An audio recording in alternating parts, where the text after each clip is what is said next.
मेरी शादी वाले दिन मुझे कोई बेहोश करके एक कमरे में बांधकर चला गया और फिर जब कुछ देर बाद वो मेरे कमरे में आया तो उसे देखकर मेरे होश ही उड़ गए, क्योंकि वो कोई और नहीं बल्कि मेरा सौतेला पिता था।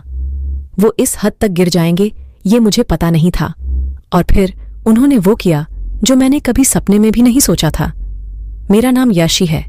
आज मैं आपको अपनी कहानी सुनाने जा रही हूँ। मेरे पापा मुझसे बहुत प्यार करते थे, लेकिन जब मैं करीब 8 साल की थी तभी वो एक कार एक्सीडेंट में चल बसे। उसके बाद मेरी माँ ने दूसरी शादी कर ली। सच बताऊं तो मैं नहीं चाहती थी कि मेरी माँ दूसरी शादी करे, लेकिन उस समय अकेली औरत और छोटी बच्ची, भला वो मुझे कैसे संभालती, इसलिए मेरी माँ को मजबूरन दूसरी शादी करनी हुई। मुझे मेरे सौतेले पिता बिल्कुल भी पसंद नहीं थे। मैं उन्हें पापा भी नहीं कहती थी। मम्मी ने तो मुझे कई बार कहा कि यह तुम्हारे पिता है और यही सच है, लेकिन मैंने इस बात को नहीं माना। मेरे पिता तो इस दुनिया में नहीं है। ये तो सिर्फ मेरी माँ के पति थे, वो भी दूसरे। उनसे मेरा एक छोटा भाई भी है और वो एक एजेंसी का काम करता है। मेरे सौतेले पिता जब भी मुझसे बात करते या मेरे पास आते तो मैं उनसे बात भी नहीं करती थी। आखिर ऐसा कई दिनों तक चलता रहा और मेरी मम्मी ने यह सब देखते हुए मुझे मेरी मौसी के यहाँ भेज दिया। मेरा ज्यादातर समय वही निकला करता था। पढ़ाई के बाद मुझे एक लड़के से प्यार हो गया था। उसका नाम रवि था। रवि नया नया ही हमारे शहर में आया था और मौसी के घर के पास ही रहने भी आया था। करीब 6 महीने में ही मैं रवि से प्यार भी करने लगी थी। मैंने सोच लिया था कि मैं शादी उसी से करूंगी। वो मुझसे करीब 8 साल बड़ा था, लेकिन प्यार में ये सब कहाँ देखा जाता है। मैंने अपनी माँ को रवि के बारे में बताया और कहा कि मैं रवि से शादी करना चाहती हूँ। मेरी माँ ने बोला ठीक है, और उससे मिलने के लिए मेरी माँ ने उसे अपने घर बुलाया। रवि अनाथ था, उसके माता पिता और कोई रिश्तेदार नहीं थे, इसलिए वो खुद ही मेरे घर हमारी शादी की बात करने आया। मुझे तो बस मेरी माँ की हाँ चाहिए थी। पिता से मुझे कोई मतलब नहीं था, लेकिन उस समय वो भी वहीं थे जब राहुल मेरे घर आया था। माँ को तो रवि पसंद आ गया था और मैं इस बात से बहुत खुश भी थी। जब रवि चला गया और मम्मी भी कुछ काम से बाहर गई थी, उस समय मैं घर में अकेली थी। तभी मेरे सौतेले पिता मेरे पास आए और बोले कि तुम उससे शादी नहीं करोगी। मैंने गुस्से में उनसे कहा कि आपसे किसने पूछा, चले जाइए यहाँ से, और मैं भी वहां से जाने लगी। तभी अचानक उन्होंने मेरा हाथ पकड़ा और फिर वही कहा कि तुम ये शादी नहीं कर सकती। इस बार उनकी आंखों में मुझे कुछ गुस्सा दिख रहा था।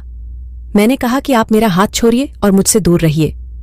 मैं भागकर अपने कमरे में गई और अंदर से अपना दरवाजा बंद कर लिया।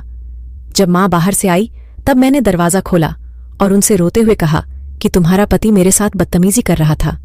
इस पर मेरी माँ ने मुझे ही डांटते हुए कहा कि चुप रहो, कुछ भी उनके बारे में मत बोलो, वो हमेशा से तुम्हारा भला ही सोचते रहे हैं। मेरी माँ के तो आंखों पर जैसे पट्टी बंधी हुई थी। माँ ने फिर रात में मुझसे बोला कि यह लड़का सही तो है ना, तूने इसके बारे में अच्छे से जान पहचान निकलवा ली है ना। मुझे उनकी बात से समझ में आ गया था कि मेरे सौतेले पिता ने जरूर इनके कान भर दिए हैं। मैंने कहा कि खोट रवि में नहीं, तुम्हारे पति में है। वो मेरी उससे शादी नहीं होने देना चाहते हैं। पता नहीं उनके दिल में क्या है, लेकिन मैं रवि से ही शादी करूंगी। मेरा फैसला मेरी माँ अच्छे से जान चुकी थी, इसलिए हमारी शादी रवि से तय हो गई। शादी की सारी तैयारियां होने लगीं। मैं बहुत खुश थी कि जिससे मैं प्यार करती हूँ उससे मेरी शादी होने जा रही है। इस दौरान मैंने उनकी आंखों में एक अजीब सी बेचैनी देखी। मुझे यह साफ दिखाई दे रहा था कि वो नहीं चाहते कि मेरी ये शादी हो। आखिर कौन सा बाप ऐसा सोचेगा, लेकिन वो मेरे पिता नहीं थे। आखिरकार मेरी शादी का दिन भी आ गया। उस दिन सुबह मैं अकेले रवि से छत पर बात कर रही थी। जैसे ही मैंने फोन रखा, मेरे मुंह पर किसी ने पीछे से रुमाल रखा और मैं बेहोश हो गई। जब मुझे होश आया तब मैं एक कमरे में एक बिस्तर से बंधी हुई थी। मेरा मुंह भी बंद था। मेरी शादी वाले दिन मुझे यहाँ कौन उठाकर ला सकता है। कुछ देर बाद कमरे का दरवाज़ा खुलता है। उसके बाद तो जैसे मेरे पैरों तले जमीन ही खिसक गई। जब मैंने अपने सामने मेरे सौतेले पिता को देखा, मुझे तो यकीन ही नहीं हो रहा था कि उन्होंने मेरे साथ ये किया है। पर आखिर वो मुझे यहाँ क्यों उठाकर लाए। मुझे तो वो शुरू से ही पसंद नहीं थे, लेकिन वो इस हद तक गिर जाएंगे ये मुझे पता नहीं था। ऐसा तो मैंने उनके बारे में कभी नहीं सोचा था। मैं यही सब सोच रही थी कि तभी वो मुझसे बोले कि मैं तुम्हारी शादी उस लड़के से नहीं होने दूंगा, चाहे जो हो जाए। वो मेरे लिए खाना लेकर आए थे। उन्होंने मेरा मुंह खोला। मैंने उनसे कहा कि आखिर आप क्या चाहते हो? आप मेरी शादी से इतने परेशान क्यों हो? मुझे यहां बांध कर क्यों रखा है? यही है आपका असली चेहरा। मेरी आवाज तेज होती देख उन्होंने मेरा मुंह फिर से बांध दिया। आज रात मेरी शादी होने वाली थी और रात को मैं यहाँ इस कमरे में बंद हूं। ये सोच सोचकर मेरे आंखों से लगातार आंसू निकले जा रहे थे। मैं यही सोच रही थी कि सारी गलती मेरी माँ की है जो उन्होंने इस आदमी से शादी कर ली। फिर रात को वो हुआ जो मैंने कभी सपने में भी नहीं सोचा था। वो मेरे कमरे में आए जहां उन्होंने मुझे बंद किया था। इस बार कमरे में आते ही उन्होंने कहा कि आज तुम्हारी शादी थी, लेकिन मैं नहीं चाहता था कि तुम उस लड़के से शादी करो। वो झूठा और फ्रॉड है। वो तुम्हें धोखा दे रहा है। वो पहले से ही शादीशुदा है और उसके बच्चे भी हैं। तुम मेरी बात नहीं मान रही थी, इसलिए मुझे तुम्हें यहां इस तरह लाना हुआ, लेकिन तुम्हारे भले के लिए मैं कुछ भी कर सकता हूं। भले ही तुम मुझे अपना पिता ना मानो, लेकिन मैं तुम्हें अपनी बेटी मानता हूं। मैं उसके बारे में तुम्हें कुछ बताने जा रहा हूं। मैं 3 साल पहले जब शहर के बाहर कुछ काम से गया था, तब मुझे यह लड़का होटल में एक लड़की के साथ दिखा था। मुझे वो बात इसलिए याद है क्योंकि वो लड़की मेरे जानने वाले दोस्त को जानती थी। उस समय जब इसकी सच्चाई उसके सामने आई, तब भी वो चुप था और उससे मुंह छिपा रहा था। जब तुम उसे घर लाई, तब मुझे लगा कि ये वही है। बाद में सोचने पर मुझे याद आया, इसलिए मैं तुम्हें मना कर रहा था। मैं जानता हूं कि तुम मुझे अपना बाप नहीं मानती, लेकिन मैंने तुम्हें हमेशा अपनी बेटी ही माना है और मैं वही करूंगा जिसमें तुम्हारी भलाई हो। फिर चाहे तुम मुझे कुछ भी समझो और कुछ भी बोलो, उस लड़के की सच्चाई तुम्हें सुबह पता चल जाएगी और तब तक मैं तुम्हें मजबूरन यहीं रखूंगा। उसके बाद वो दरवाजा बंद करके वहां से चले गए। सुबह वो वापस आए, साथ में मेरी माँ भी थी। माँ ने पहले आते ही मेरे हाथ और मुंह खोले। मैंने मम्मी से कहा कि देखो, इस आदमी ने मेरे साथ क्या किया। अभी तक मुझे उनकी बातों पर जरा सा भी विश्वास नहीं था, लेकिन फिर दरवाजे से एक और औरत आई। उसके हाथ में एक छोटा बच्चा भी था।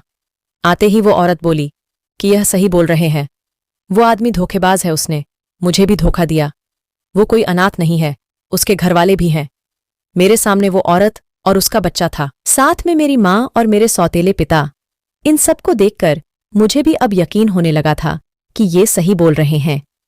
मैंने उसी समय रवि को फोन लगाया, लेकिन उसका फोन ऑफ था। शायद उसे भी पता चल गया था कि उसकी सच्चाई मेरे सामने आ गई है। उसके खिलाफ अब जो भी कार्यवाही होगी वो पुलिस करेंगी। मेरे पिता उसके बाद भी मुझसे बात नहीं कर रहे थे। वो वैसे ही रह रहे थे जैसे पहले रहा करते थे। उन्हें देखकर ऐसा लग रहा था कि जैसे कुछ हुआ ही ना हो। 2 दिन बाद ही उनका बर्थडे था। मैंने पहली बार अपने हाथों से केक बनाया और उन्हें सरप्राइज दिया। उन्हें बोला, हैप्पी बर्थडे पापा। मेरे ऐसा बोलते ही उनकी आंखों में आंसू आ गए। वो शायद ये आंसू इतने सालों से दबा रखे थे। वो बोले कि बेटा, बस अब मुझे जिंदगी से कोई शिकायत नहीं है। अब मुझे कुछ नहीं चाहिए। तुमने मुझे पापा कहा, बस इतना ही मैं सुनना चाहता था। तब मुझे समझ आया कि मैं कितनी कच्ची हूं इंसान को पहचाने में। घर में मेरे सामने मुझे इतना प्यार करने वाले पिता थे, उनका मैंने कभी सम्मान नहीं किया और बाहर उस रवि की झूठी बातों में आ गई। मेरे पिता ने न सिर्फ मेरी लाइफ बचाई, बल्कि मुझे ये भी समझाया कि मैं कितनी गलत थी। दोस्तों, आपको मेरी ये आज की स्टोरी कैसी लगी? कृपया कमेंट में हमें ज़रूर बताएं और ऐसी ही इंटरेस्टिंग स्टोरी को सुनने के लिए प्लीज़ इस चैनल को लाइक, शेयर और सब्सक्राइब करना ना भूलें। मिलते हैं नेक्स्ट स्टोरी के साथ।